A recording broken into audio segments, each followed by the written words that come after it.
Vários são os efeitos pós-traumáticos de pessoas que foram abduzidas por seres extraterrestres. Algumas começam a sentir fobias por luzes, pela escuridão, por barulhos, por sons que não conseguem explicar. Algumas sentem medo, pavor de uma simples coruja. Será que isso indica que uma pessoa foi abduzida? E por que a coruja tem essa sincronidade com a abdução extraterrestre? Bom dia, boa tarde, boa noite, boa madrugada, aonde você estiver. Eu sou o THIAGO. Sejam bem-vindos ao canal Desvendando Mistérios.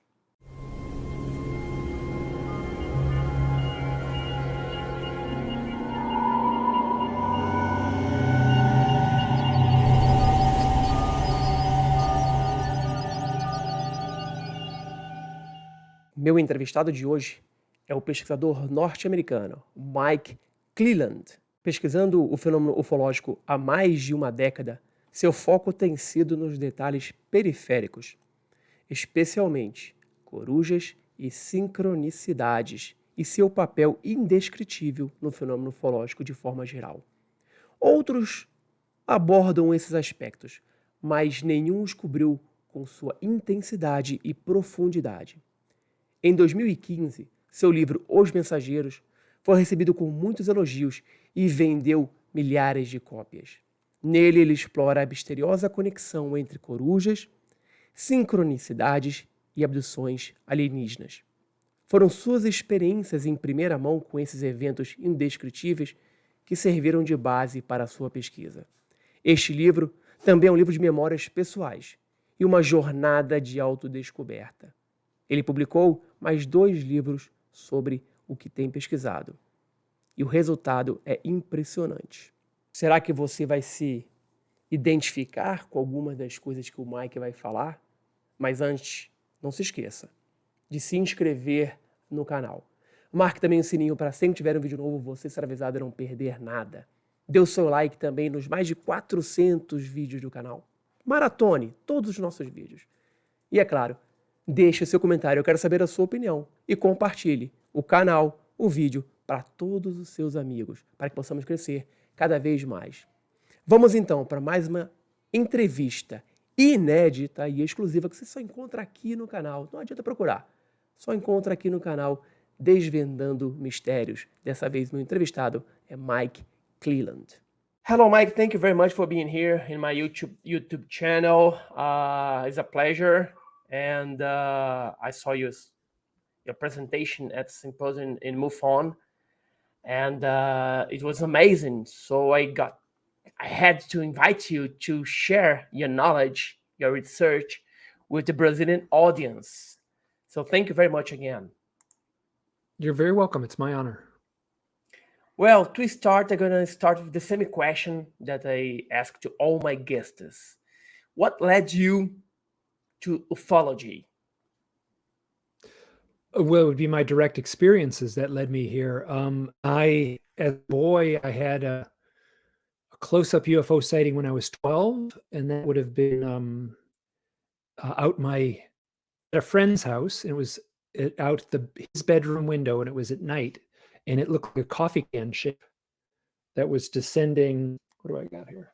Let me try this. So it was sort of a coffee can shape, so about half this size, and it was descending in this very odd way, very, very controlled, very smooth, like eerily smooth. It didn't look like a helicopter, it didn't look like a balloon, and it was very well lit in the nighttime sky in the neighborhood. And my thought was that it was probably bigger than a van, but smaller than a school bus. So it's hard to know exactly how big it was. So it didn't seem all that big. And we watched it, both of him and I watched it for like 30 seconds, and then like it just disappeared. And I used to say that the lights turned off and we couldn't see it anymore, but that was never right. Oh, you there? Oh, I think I lost you. Yes, I am. I am here. No, okay. I'm here. Oh, I don't see your visual here, your image. So no, just you, because when you speak, I get out of the I screen. got you. Just got you. I'm trying to look for you here. Good, I got you. Okay. So here, I'll back up. And do you edit these? Yes, please. Okay, so here, I'll just start. So now. it just disappeared, and then I used to say that I thought the light went out, but that's not correct. What feels true was that it disappeared, like gone, like instantly, snap, gone. And so from that point on, as a boy, there was excuse me, there were things, television, there was a series of books in the library. I don't know if you'd be familiar with these, the Time, Life, Mysteries of Time and Space, I think was what they're called. And these were everywhere, these books. Every library had them. So I always, like, when I would read another UFO report, I would think, well, why should I doubt them? I had my own very strange sighting. And so that started when I was about 12. And I was never really that interested. It was always just like it kind of mixed in with, there was a television show called In Search Of. And that was the perfect thing for a boy my age at that age. And so but as I got into adulthood around 30, I really started looking into it. I really started reading books somewhat compulsively. I remember picking up what would be the first UFO book, and I just read it, and then I just put it down. I picked up another one and read it. So around 30, I was reading very compulsively about the UFO mystery. And so that would be, there were a few other events in my youth that certainly implied, I had a missing time event when I was 12, and that was in association with a bright orange light in the neighborhood where I was growing up.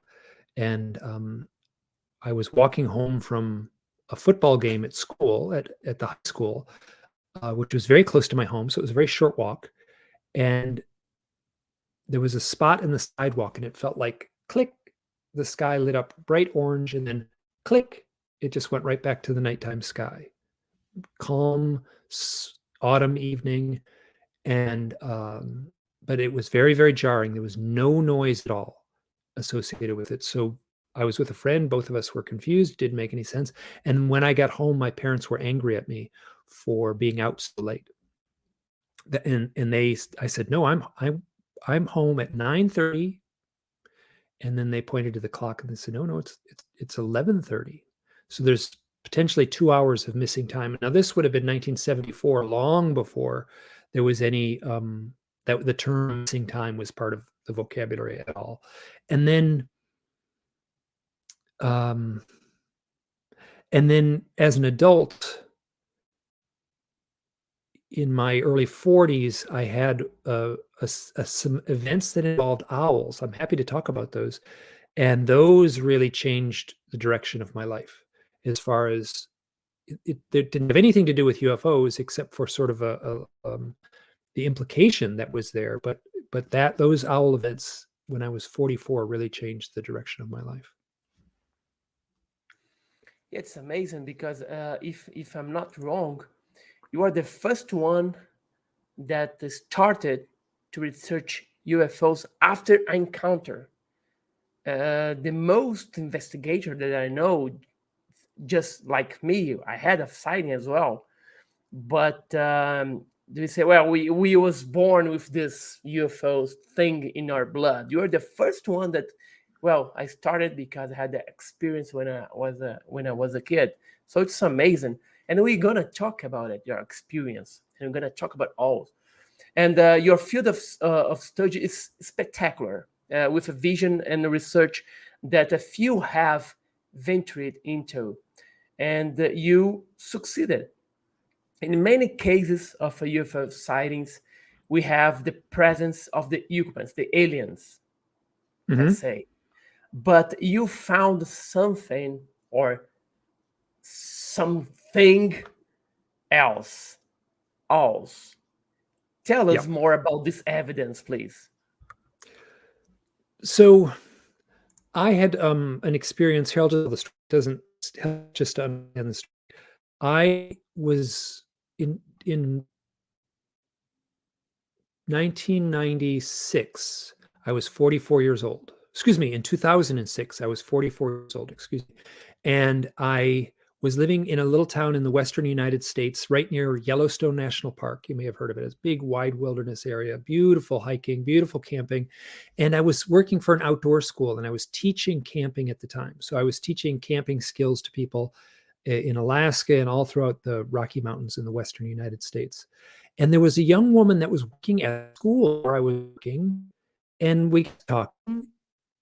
She had been working there all summer, and this is in a beautiful part of the world. And I said, you've been here all summer. You must have been camping a lot. And she said, I haven't been camping one night. And this was autumn and the summer was ending.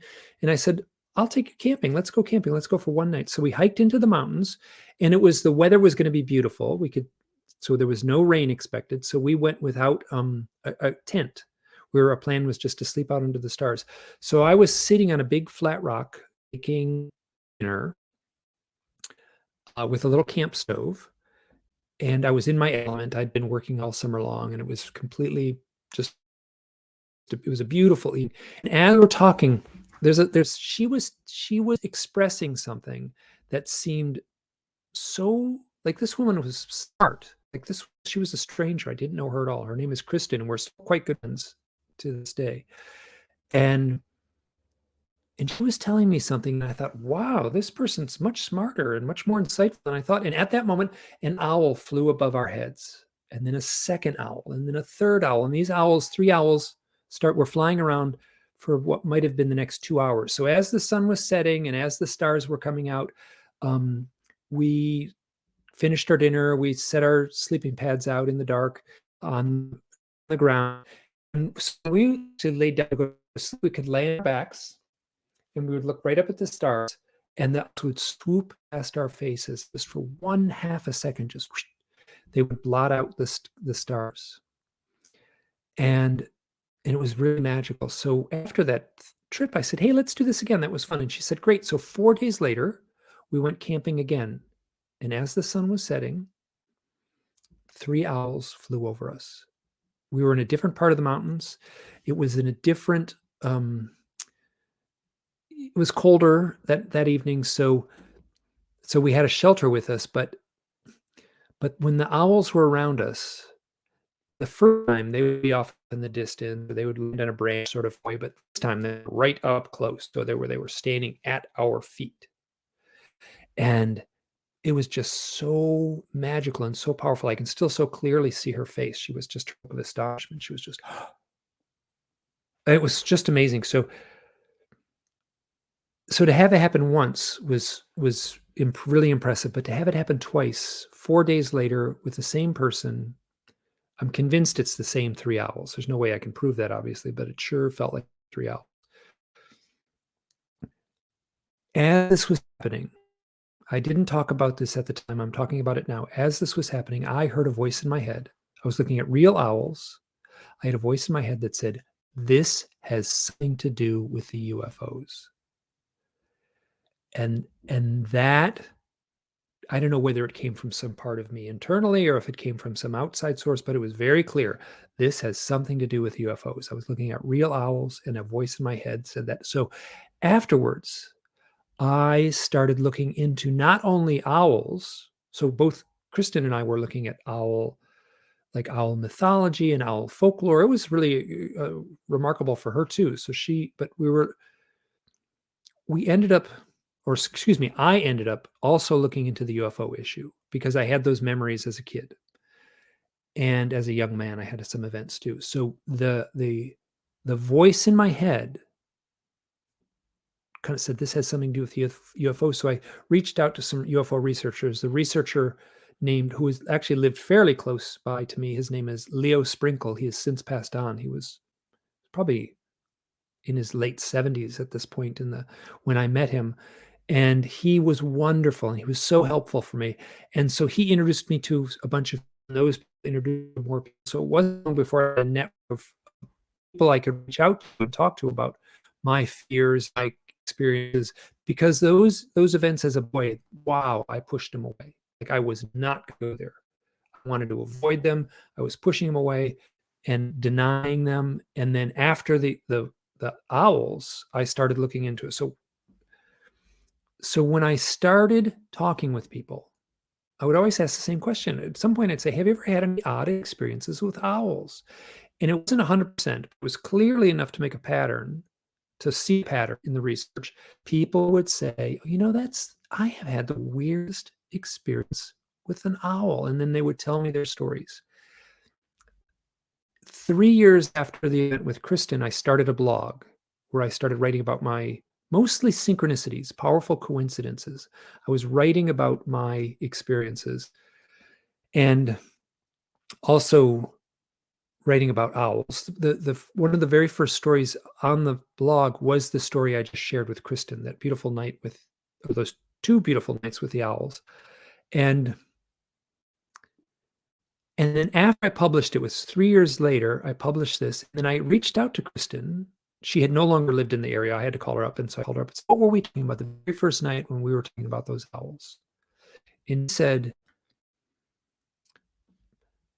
she said, I remember exactly what I was talking about. I was giving my most heartfelt definition of what God means to me. And that took this already powerful set of experiences, and it kind of changed it for me. Like, now I'm not at all, let's say, churchy, but I do recognize the mythic power of her talking about God at the moment the first owls appeared. So since then, that's around 2006 to 2009. I really started my research more in 2009. So that's about 14 years I've been at this. It feels like pretty darn close to full-time research for 14 years now. And it's been remarkable. And so what I'm looking at and what I'm searching and what I'm trying to make sense of is not the great, what would be the huge UFO subject. I'm just looking at the thinnest little sliver of both UFOs and owls. And I'm pulling on that thin little thread. And what I'm finding has been just remarkable, just remarkable. That's why your research is a unique. It's amazing. You gotta just a line. You pick a line, and now you're constructing your research. And while you talking, we can see that for you the owls are benevolent. Or for me, they are, yeah. Some mythologies, they're not, yeah. Yes, that's my question.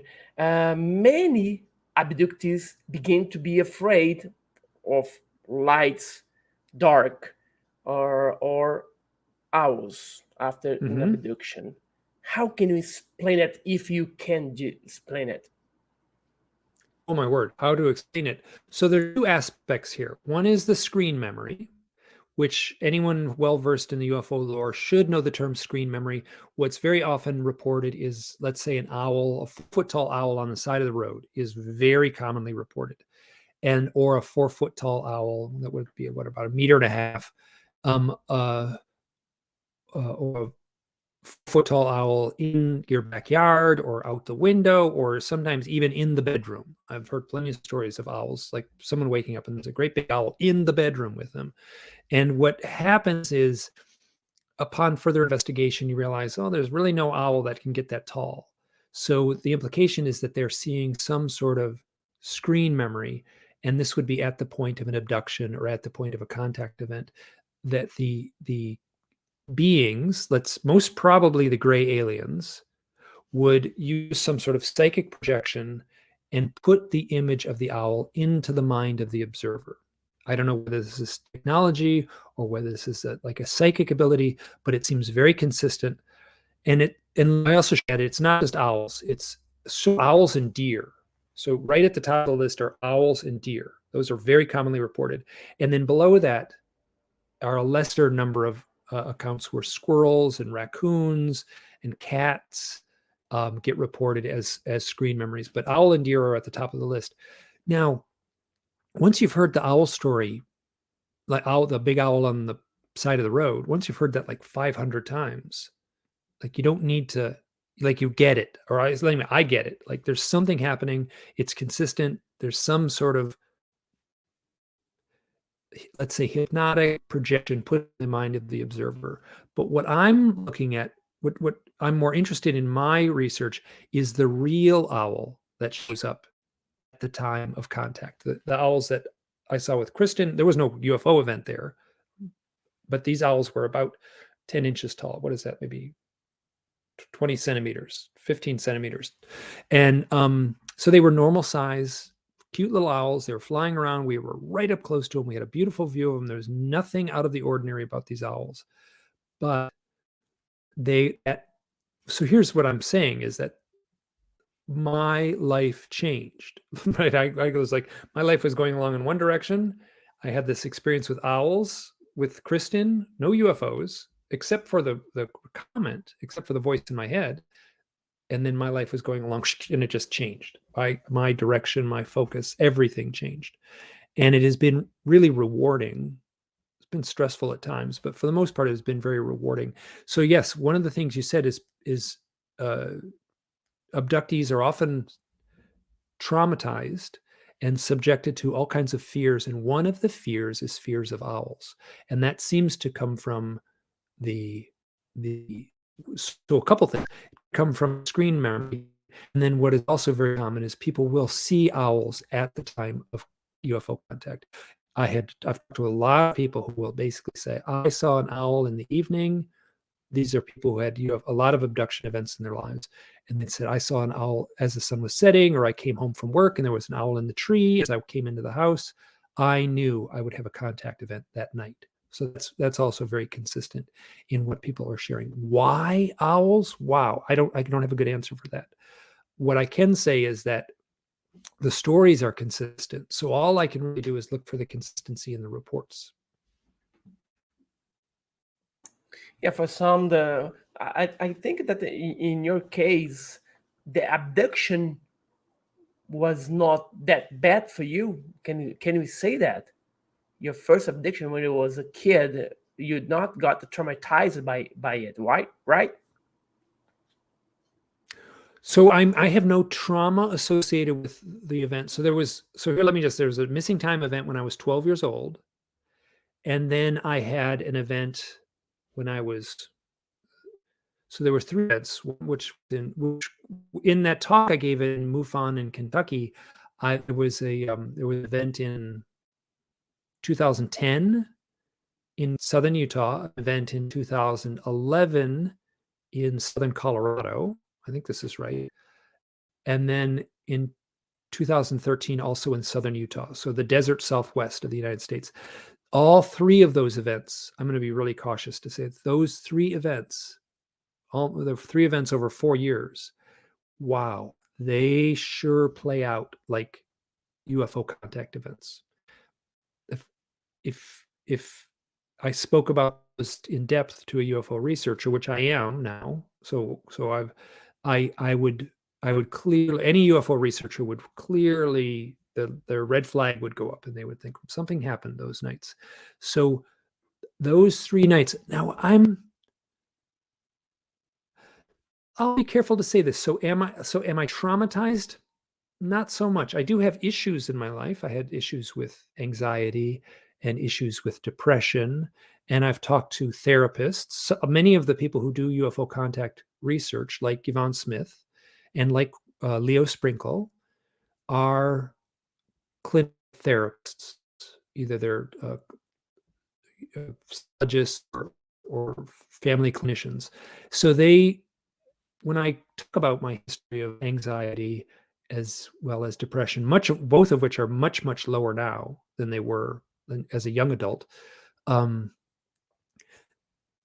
very cautious to say A plus B equals C, right? So UFO contact might be traumatic, might produce anxiety and depression.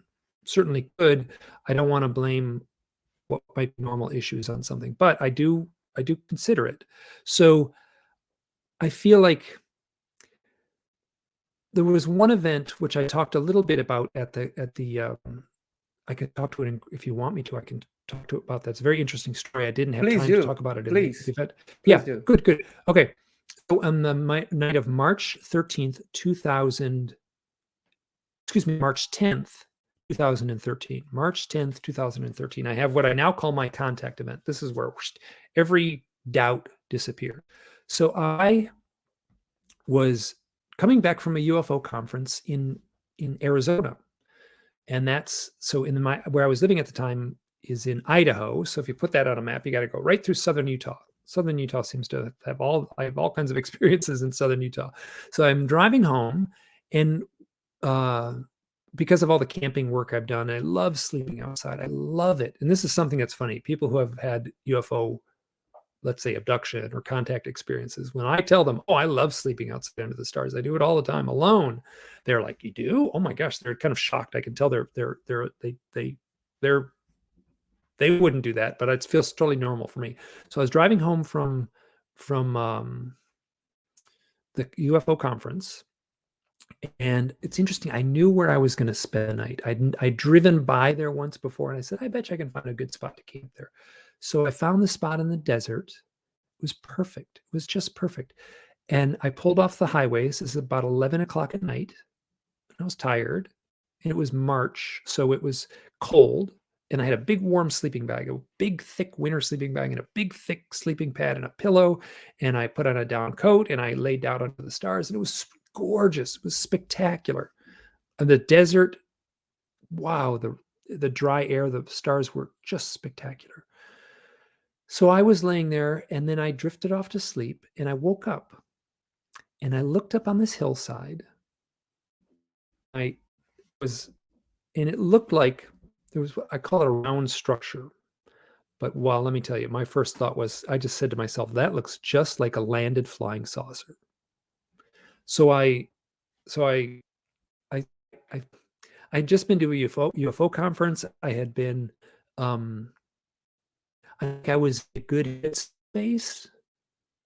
And I thought, if that was UFO, I would know it, right? Shouldn't I feel something? Shouldn't internally I feel some sort of like UFO vibe or some mojo of like UFO energy, right? I'm looking right at this thing. It's totally calm, quiet night, totally calm. I got a beautiful view of this thing sitting up on top of this hillside. I said, that looks just like a flying saucer. I felt nothing. I felt nothing. It seemed totally normal. I'm like, oh, it's somebody built a round house way up on that hilltop. And I rolled over and went to sleep. Now there's an odd detail. I woke up again, and there was a coyote right near my head. And the coyote was howling. And now it's hard to know where it was. I saw it. It was so loud. Now, coyote, the small little dog, I never saw it, but it was so loud. It felt like I could take a little dog biscuit and just hand it off to this. I never saw it. So in retrospect, it was so close, I don't understand why I couldn't see it. In retrospect, I'm convinced that was like an audio screen. Like, I don't think there was a coyote there. It was, but so powerful, the noise of it, this booming noise. And then I looked up, the round structure was still in the hill, and I was like, okay, and I rolled over and went back to sleep. Sometime later in the night, I woke up and there was a bright light behind a bush. There's a juniper bush right at my feet. There's a bright light behind that bush. And I sat up, and I did the thing where you kind of have to go like this and you try to, like, what's behind that bush? And it just looked like a glowing light, but it didn't look like a car headlight. Didn't look like anyone with a flashlight. And I figured my sense was somebody just came and doing the same thing I did. They're just going to sleep on the side of the road here. I've been back to that site many times. There's no round structure on the hill. There's no house up there. There's no place where a car could have pulled up behind the bush where I thought I saw a car, that light. So that event stuck with me. When I got home that night, that afternoon, I left in the morning, drove, and I got home in the afternoon. The first thing I did is I looked up on a map and see if I could find the round structure on the hill. There was nothing. There should have been a building. It was great, big, huge. It must have been huge. I figured out where I was in the map and where the building would have been. It's 2.5 miles. It's like 3 kilometers. That I should have been able to see something on that hilltop. And then, so I made an image of it. I had a blog. I put this on the blog. I wrote about it. I had this weird experience last night. Coyote, light behind a bush. Here's the weird thing I saw on the hill. And then after I posted it online, I was walking through my office, and I had this moment of just like, click. I had psychic image of, here, let me draw it. I'm going to just draw this. I'm going to draw this real quick. I don't know if you'll see it, but I have a psychic image of, it wasn't much. It was, that's not much to see there. Oh, can you see it? Oh, yeah, there you go. It would have just been 3 points on a map in a straight line. Each point was a different color. The straight line was yellow. I saw it clearly. I knew that was southern Utah. So I knew the event happened last night. I just sat down at my computer and made a map, which is what I do. I work do the outdoor industry, and I do I do my own work. I'm just using Google Maps, but I pinpointed exactly where I was already earlier in the day. So I had the map program open because I had looked up where the round structure should have been. There was nothing. And then there was an event that took place in 2010, which would have been 3 years earlier. And then there was an event that took place in 2009, and that was 2 years earlier. And these events lined up exactly on the map in a perfectly straight line. Now, what was the most powerful for me is that this line is 231 miles long, and these 3 events up exactly perfectly. And some interesting stuff. So the 2 other events play out like UFO contact events. I was with a friend, a good friend. Her name is Natasha.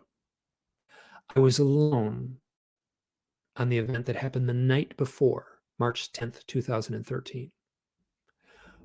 This is one of these weird, odd events that just, this is what I'm looking for in this research, these odd events. March 10th is Natasha's birthday. So I was alone on Natasha's birthday. And then these other 2 events, I was with Natasha. That one detail is so arresting to me. So that event, it was seeing the 3 dots line up. When I put that little line in there using a map program and they lined up perfectly, I could zoom in each spot we were camping out. I was camping out in each one of these 3 spots.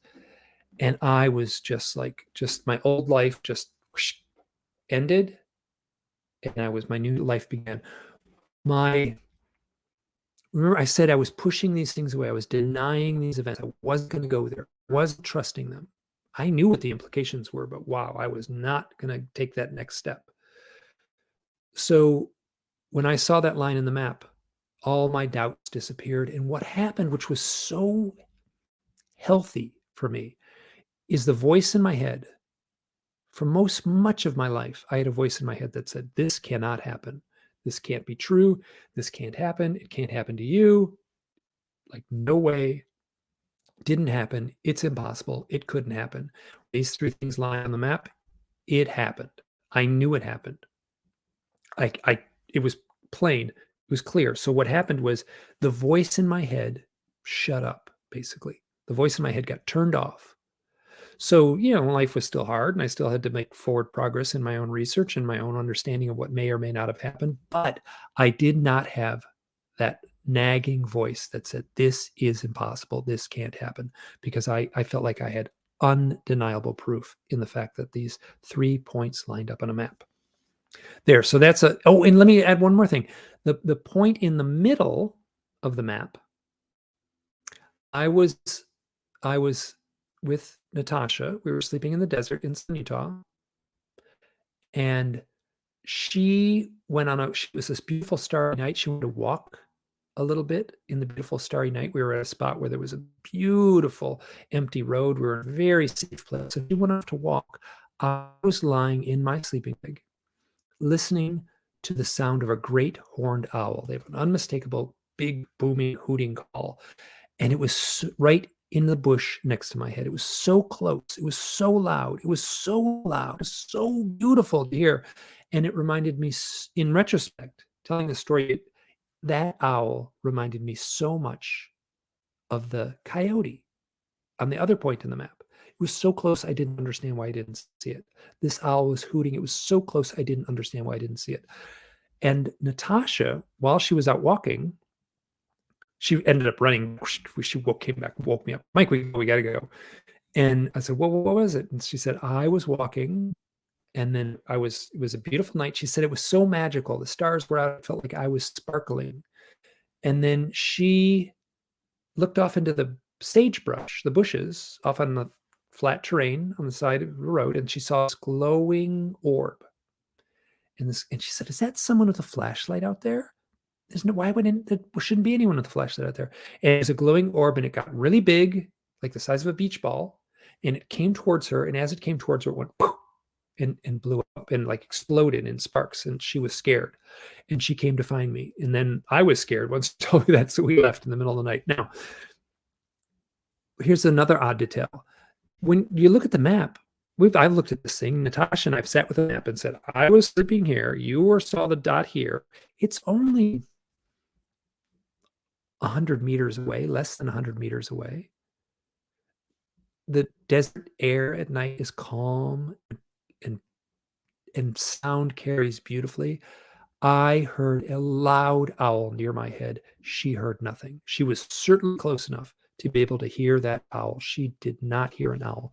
And that is another detail that just leaves me baffled. That tells me something much more bizarre took place than just, I don't know. I mean, so there's these bizarre details that are interwoven to there. So yeah, so this event, this confirmation event, wasn't the night under the round structure on the hill. The confirmation event was seeing the things line up on the yellow line, and the center of that yellow line had an owl. So that was just like, I trusted these experiences as something orchestrated specifically for me, right? It had an owl, it had maps, which I love. It had places where I was sleeping outside. I love to sleep outside. So the events and the fact that they lined up felt orchestrated by outside intelligence. We can say also, or orchestrate or synchronicity, a deep synchronicity, like dreams, experience, and even death, as I said in your book. So, do you feel that you are kind of a chosen?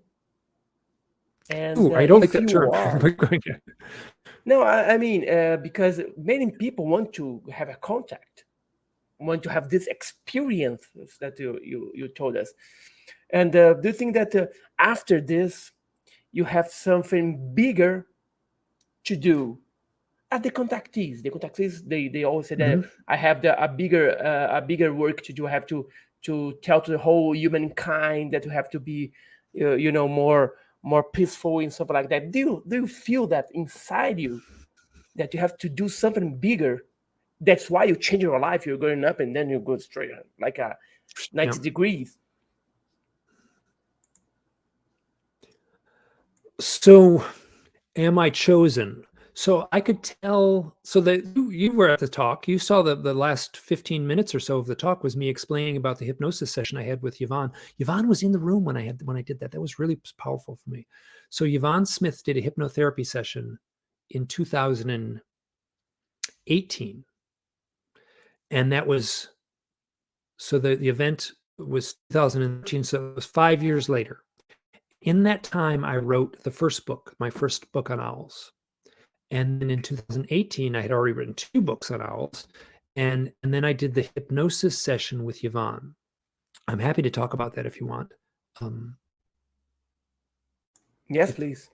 I mean, okay, good. I mean, you saw it at the talk. And now here's an odd detail. So I was going to be traveling. I had business to do. I was giving a talk on camping and mountaineering and things like that. I was giving a talk at a school in California. So while I was going to be in Los Angeles, I figured I would look up Yvonne. I'd met her a few times at conferences.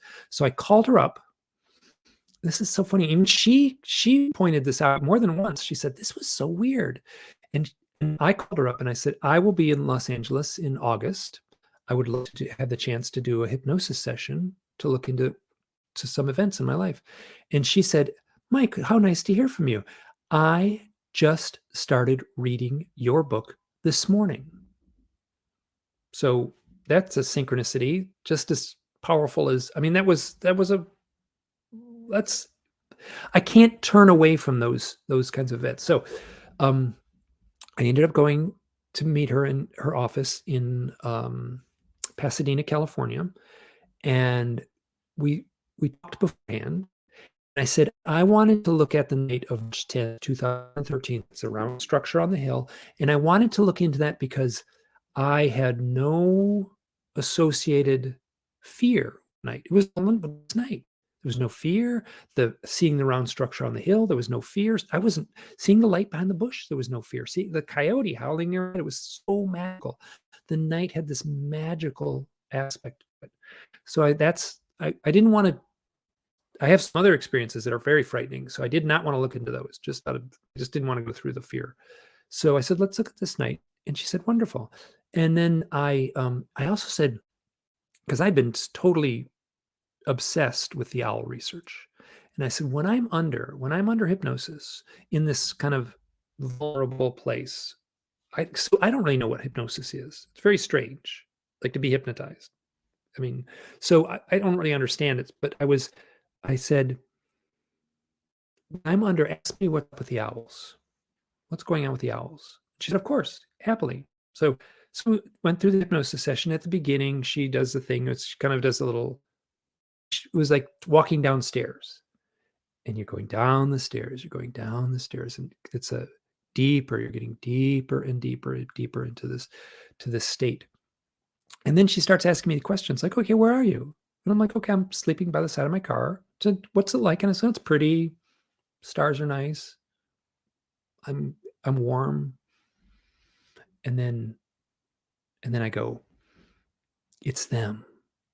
It's them. I know it's them. And I was seeing the bright light behind the bush. And I go, yeah, it's them. I know it's them. It's them. And then I go, I'm out. And I'm looking down at this big rock. I'm like floating in the air. I'm looking down at the big round thing. And I'm looking down at this big round structure. And there's lights around the edge of it. It's real black in the night. It's nighttime and it's on this hilltop. And it's appeared black with lights around the edges of it. It could have been any color at all, but it was dark night. So, and then I said, I think I'm still in the sleeping bag. And she said, Mike, are you out of body? And I said, I don't know. I might be, but I feel like I'm still in the sleeping bag, but I'm looking down at this thing. And then there was this kind of like this feeling of just like, whoosh, and I was walking down this hallway. And so the hallway was kind of curved, right? It was like a curved hallway, like essentially like if you were inside a flying saucer walking around the interior of it. Like a hallway that ran in a complete circle. That's what it felt like. And it was like shiny. It was kind of this kind of gray, glowy metal. And my very first thought was, I'm not tall. Like, I'm not tall at all. I know I'm 6 foot tall. I know what that feels like. And I looked to my right and left, and there were gray beings, like the skinny beings with the big bald head and the big black eyes, one on one side, one on the other. And Yvonne goes, look down at yourself. So I look down at myself, and I've got these long, skinny fingers, and I've got this tight-fitting spacesuit on, and I'm really, really, really skinny. And I say to Yvonne, I think I'm a gray alien. And we talked about this afterwards. And I actually asked her, like, is this common? Does this happen? And she's very funny, so calm. She does this weird research, but she's so peaceful and so calm. I said, do you get this where people say they're aliens? And she said, all the time. Oh, it happens all the time. So I didn't know about that until afterwards. I'd read cases of this, but I didn't know it was as common as she's letting me know. So I'm walking in this hallway. I'm a gray alien, seemingly. It feels normal, totally normal. It's like kind of like, and then all of a sudden I'm in a conference room. It's ugly. It's like an ugly conference room. It's like there's ugly carpeting on the floor, and there's plastic tables, like plastic folding tables, and fluorescent lights above, and there's ugly wallpaper. And there's like what appear to be a group of gray beings on the other side of the table, of this ugly, cheap plastic folding table. And I said, what am I doing here? I'm like facing them. It felt like I was on trial, or like at a tribunal or a grand jury hearing. And I'm like, what am I doing here? And they said, you volunteered for this. I said, what do you mean? Why am I here? And they said, now is time. And they said that a few times, and I got kind of stuck. And then I got super emotional. And this is actually really difficult. I've listened to the audio when I transcribed it, and it was brutal to listen to the recording. I was so emotional, and I was crying and screaming, swearing, and I basically said, you never told me there would be this much pain being here. You never told me there would be sadness and loneliness and fears. You never told me. And this went on, and Yvonne was like, Mike, what do they want? And I remember I actually screamed at one point, they want me to play some role. And then there came a point when I was like I was so stressed out, like just like, veins in my forehead, like, and then I went right to like, whoosh, totally calm. And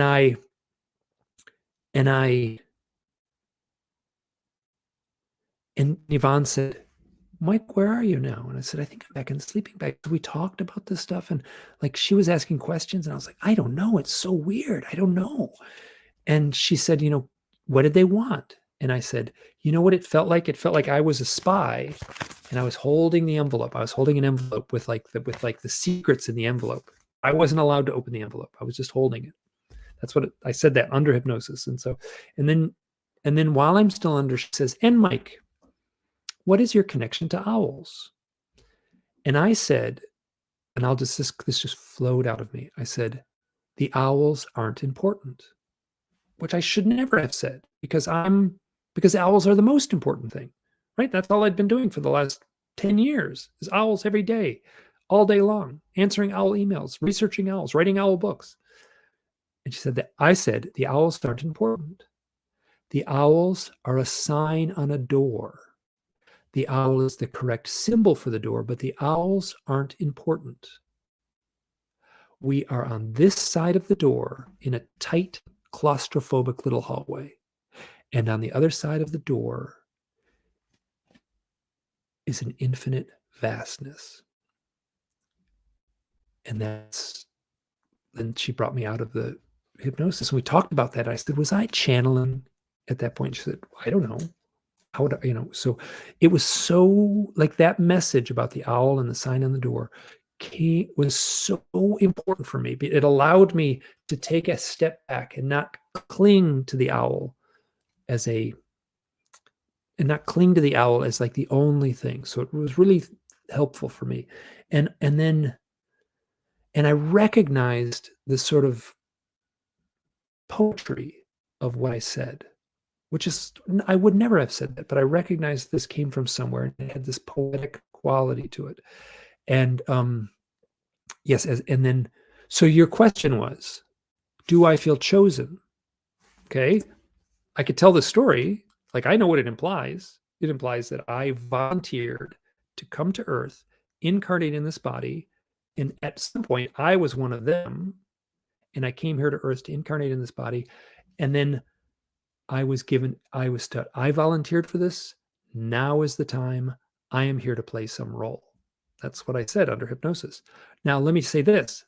There is no ugly conference room on board a flying saucer. It's just, I don't buy it, right? There's no ugly carpeting and fluorescent lights and beige wallpaper on a flying saucer. So I'm like, I can't trust this story. Like I have to be at peace with not truly knowing where the truth lies, which is because I could say it's true, but I wouldn't believe it. It's a great story. It's got a great like moral, but no, here's what happened. So that event, the night of March 10th, 2013, that was when seemingly I went on board the flying saucer in my astral form. Like I was still in the sleeping bag, my physical form, my soul form, my astral form went on board the flying saucer. I had this powerful thing where I was like screamed at the beings, and then I had no memory of that for 5 years until the hypnosis session. I started the book, this book, the owl book that has sort of defined my life, this owl book, The Messengers. I started that book less than 48 hours after sleeping under that round structure on the hill. In the hypnosis session, I yelled, "They want me to play some role." And they said, "Now is the time." And less than 48 hours later, I started writing the book that would sort of, it was the framework of what my life has been ever since. Oh, it's amazing. Your experience it's something that obvious change everything. It's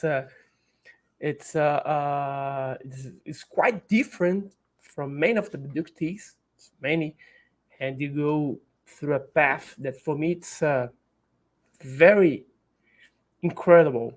To finish our interview, my friend, we could spend a lot of time here, many hours.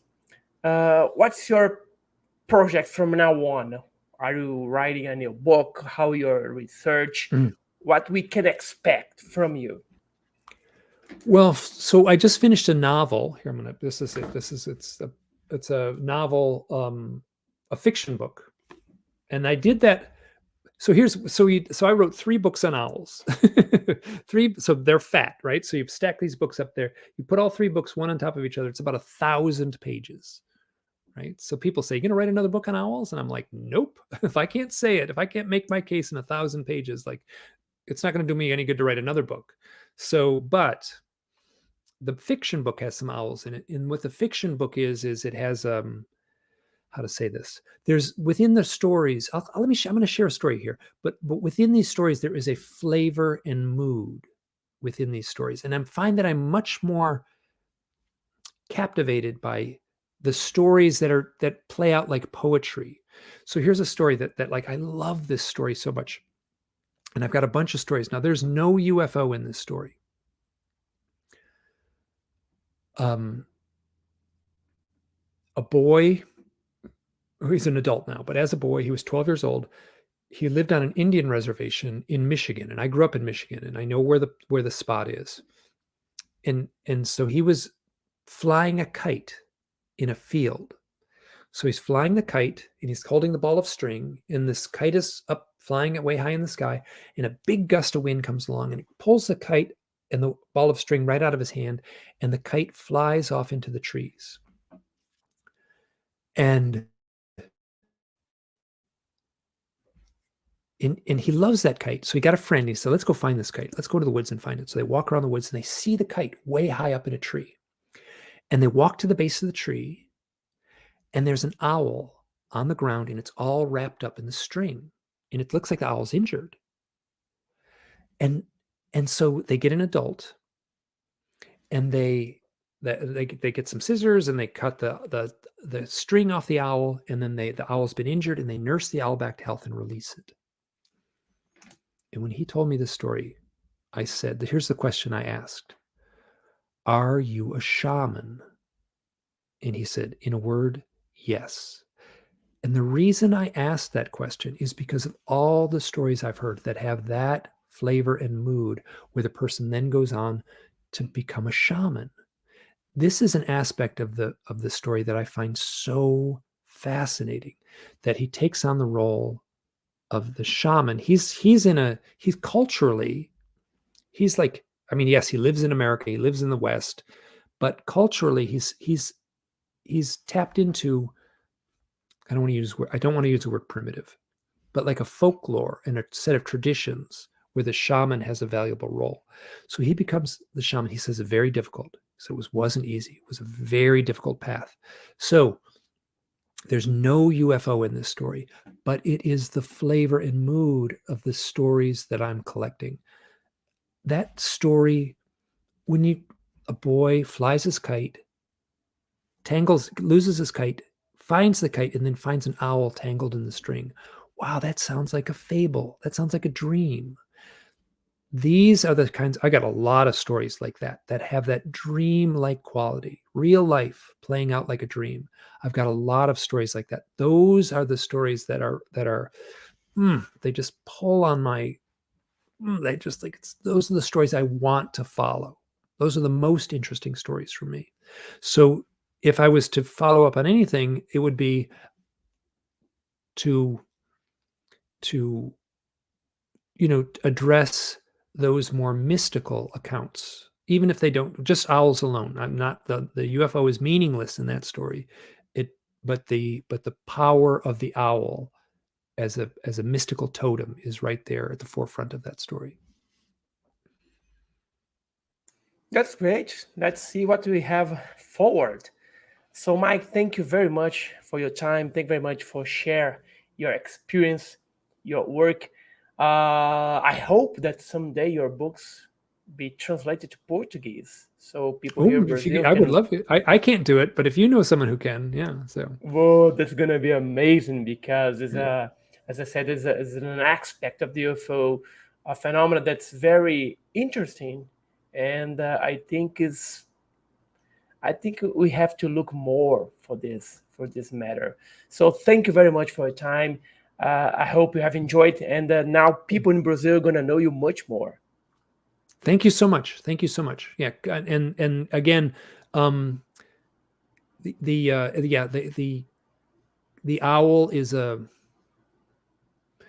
powerful mythic bird, and it's much more than just a bird with big eyes. There's a lot of folklore and mythology, and what I would argue in the talk, which I said, is that the owl is an ancient mythology, and the modern UFO accounts are a modern mythology, and these two mythologies are blending together, and this is what I'm finding the most fascinating. So yeah, thank you so much. This has been an honor. Thank you very much, my friend. See you in a next event, in your Yes. next book or next work. Thank you. Thank you so much.